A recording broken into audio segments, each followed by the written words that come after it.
Assalamualaikum warahmatullahi wabarakatuh. Alhamdulillah, puji syukur atas kehadiran Allah Subhanahu wa Ta'ala yang masih memberikan kita kesehatan, kesempatan sehingga pada hari ini kita masih bisa melaksanakan kegiatan kita dan aktivitas kita seperti biasanya. Salawat dan salam yang senantiasa kita curahkan ke roh pangkuan alam, yakni Nabi besar Muhammad SAW. Pada kesempatan ini kami akan membahas sebuah paper dalam bentuk video karya dari Nafis Irkami dari Fakultas Ekonomi dan Bisnis dari Institut Studi Islam Salatiga, Jawa Tengah, Indonesia. Video ini dibuat untuk melengkapi tugas akuntansi asuransi syariah STSAB. Paper yang akan kami bahas yang berjudul Studi Penerapan Kontrak dan Data Baru dan Ijarah pada Industri Asuransi Syariah di Indonesia. Sebelum kami memulai pembahasan, izinkan kami terlebih dahulu memperkenalkan diri.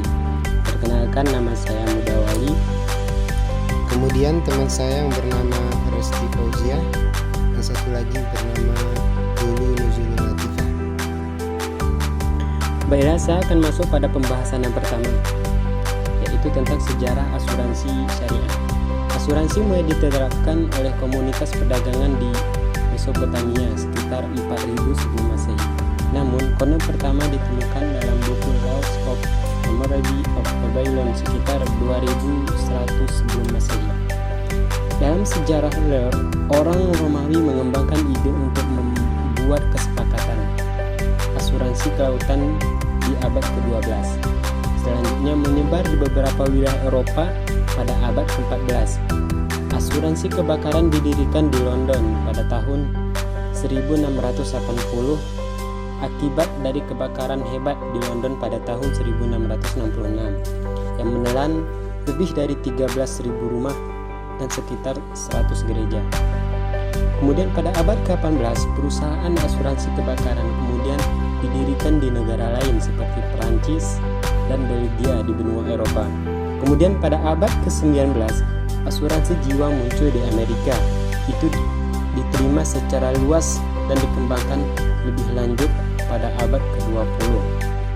Kemudian perusahaan asuransi kebakaran dan laut pertama di Indonesia adalah Betaviation Z & Brand Assurantik yang didirikan pada tahun 1843.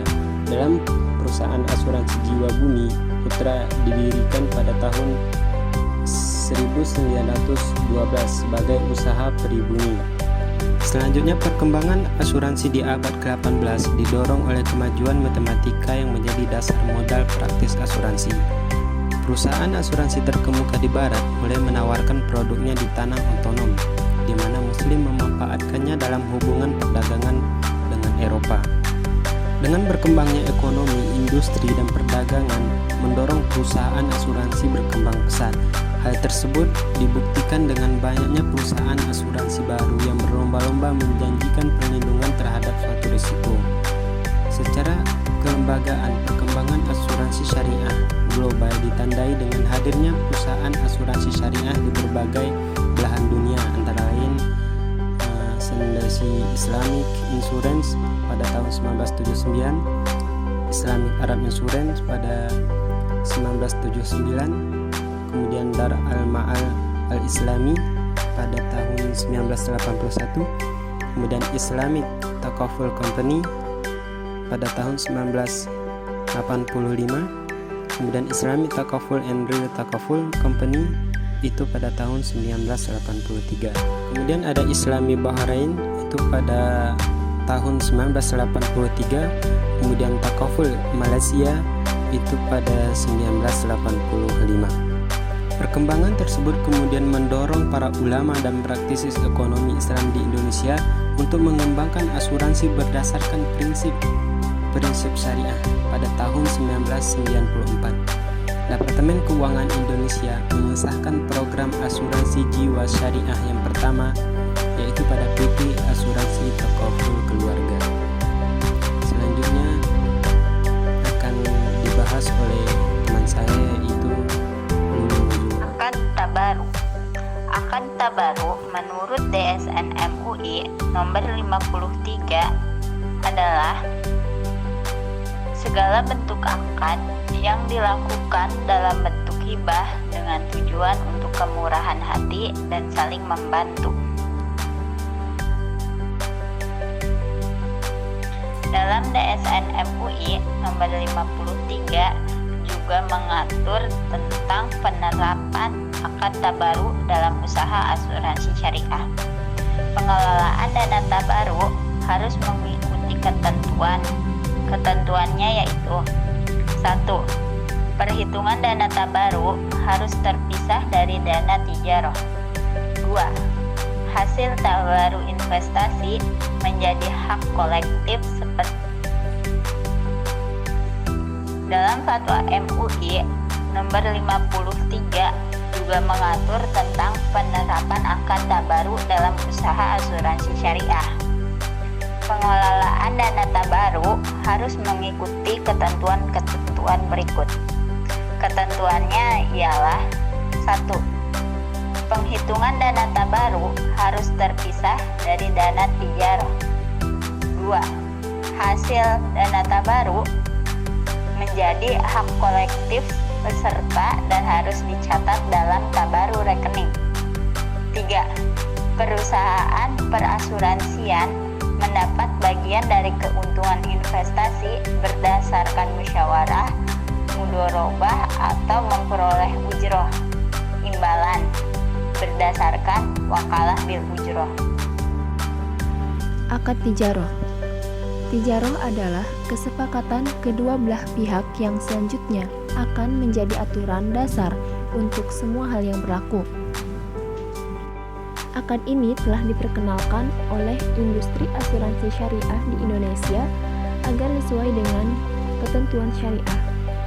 Berdasarkan hal tersebut, penggunaan akad tijaroh atau bisnis yang berorientasi pada keuntungan yang dikategorikan sebagai akad tabadul al-manafi atau bersama harus memiliki konsekuensi sebagai berikut. Yang pertama, pembayarannya harus ditentukan. Bagaimana cara membayarnya? Yang kedua, objek kontrak harus ditentukan dan diklarifikasi. Misalnya, jenis barang harus jelas. Kesimpulannya adalah sistem tabaruk menjadi ikon penting bagi asuransi syariah. Tidak akan ada asuransi Islam tanpanya.